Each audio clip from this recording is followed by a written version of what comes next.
Hi guys, welcome back to my YouTube channel. Please watch the full video, hit that like button and do not forget to subscribe my YouTube channel. Let's get started.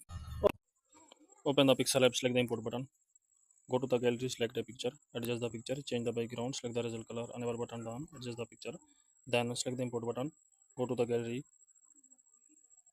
select another picture, adjust the picture, change the background, select the result color, enable button down, adjust the picture.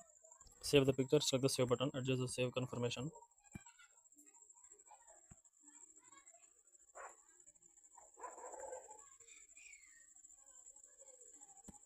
Then select the import button, go to the gallery, select another picture, adjust the picture, change the background, select the result color, enable button down, adjust the picture. Then copy the picture, select the copy option,